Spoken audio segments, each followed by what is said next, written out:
Please remember you can always reach us online at bbc.com/Talking Movies, and you can find us on Facebook and Twitter. So from me, Tom Brooke, and the rest of the Talking Movies production team here in Los Angeles, it's goodbye, as we leave you with the Oscar-nominated song Speak Now from the movie One Night in Miami. Speak now.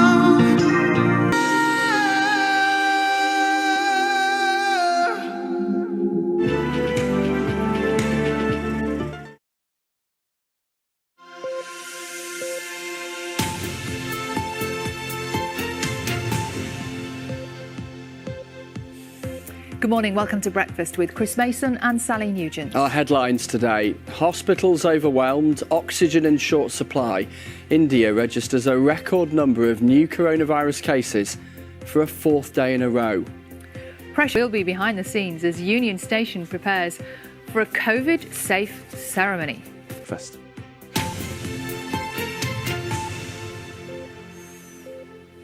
Good morning, just after 7 o'clock. It is Sunday the 25th of April. Our top story: India has recorded a global record of new coronavirus cases for the fourth day running, with 349,000 infections in the last 24 hours.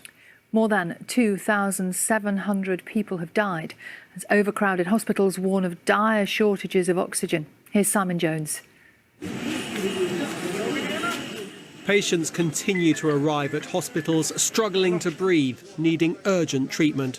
But the health system is close to collapse. Almost 350,000 new cases in the latest daily figures, another record. Almost 350,000 new cases in the latest daily figures, another record. This man is desperate to find help for his sister in Delhi. I've been trying non-stop for 3 days from one hospital to another. I've never seen anything so terrible ever in my life. What's needed above all is oxygen. Patients are dying because it's running out. But these are the scenes inside many hospitals, pushed to their limits.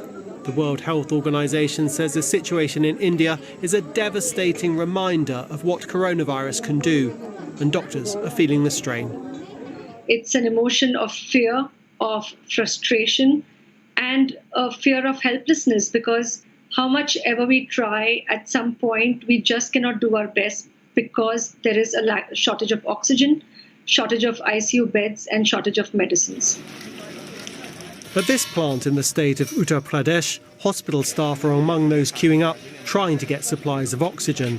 The government says it's distributing it to some of the hardest hit areas, using the train and also the plane. The Air Force has been called in to help. Customs duties on imports of medical-grade oxygen have been axed to try to boost the availability. But critics say it's too little, too late. Earlier this year, the government thought it had beaten the virus. With cases falling, vaccines were being exported, and the health minister said India was in the end game of the pandemic. But the emergence of new variants, as well as mass gatherings, has completely changed the picture.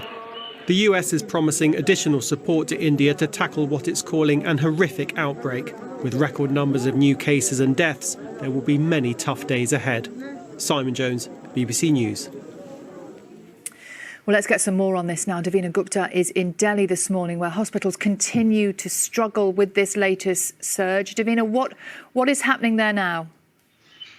Well, in the past 48 hours, the situation has just worsened. I was speaking to one of the doctors who said that they are forced to now turn away patients and stop admission in one of the city hospitals because they just do not have enough oxygen supply. The government has created transport corridors to ensure that oxygen is supplied from neighboring states through trains, through special flights and even trucks. But what India lacks is infrastructure.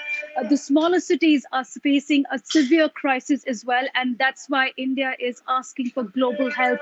We've seen in past 48 hours, countries like Hong Kong and Singapore supplying additional medical equipment. We've seen the US coming out and pledging support. We've also seen India's neighboring country, Pakistan, keeping aside the tensions and expressing solidarity and ensuring that they will be helping out with medical equipment and staff when needed. But it's just a drop in the ocean at the moment.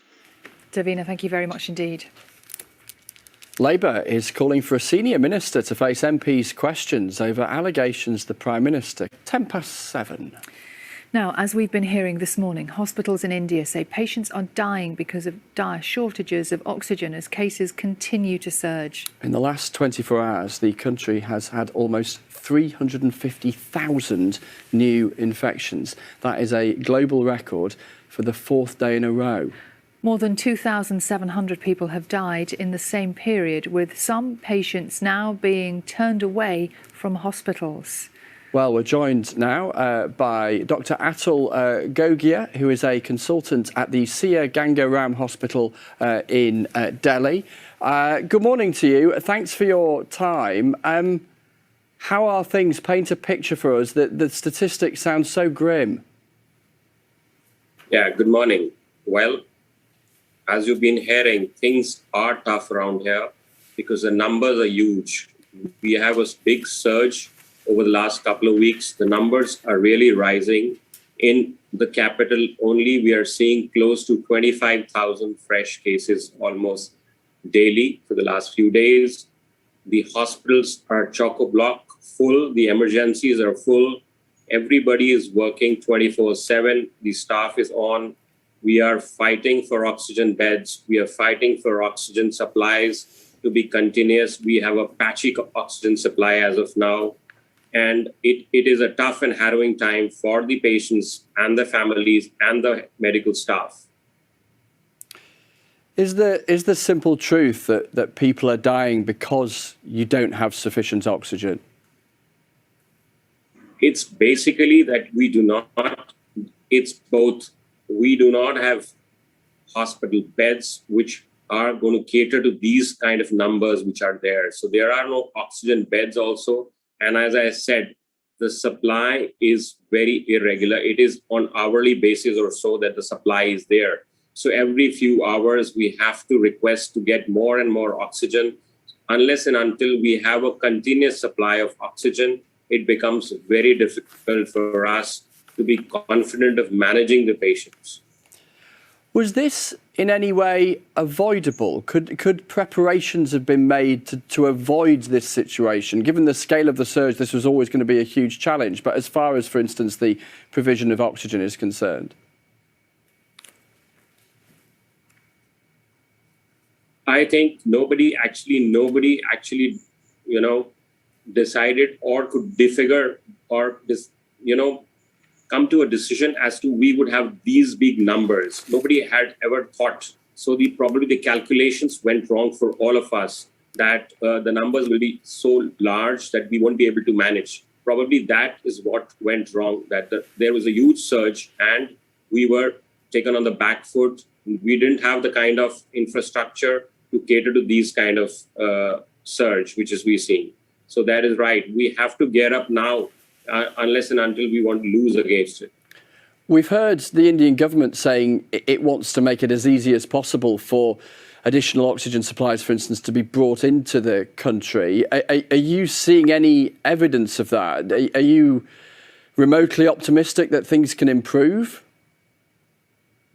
Well, there are two things. One, we have to have measures to control the infection. So we've had limited lockdowns. Maybe a lockdown can delay things and get more, time for preparation. That is one. The other thing is that government is showing signs of getting in oxygen from all quarters.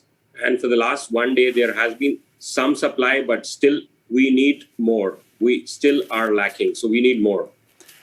And tell me, Doctor, about your shift today, the reality of it as you head around the hospital.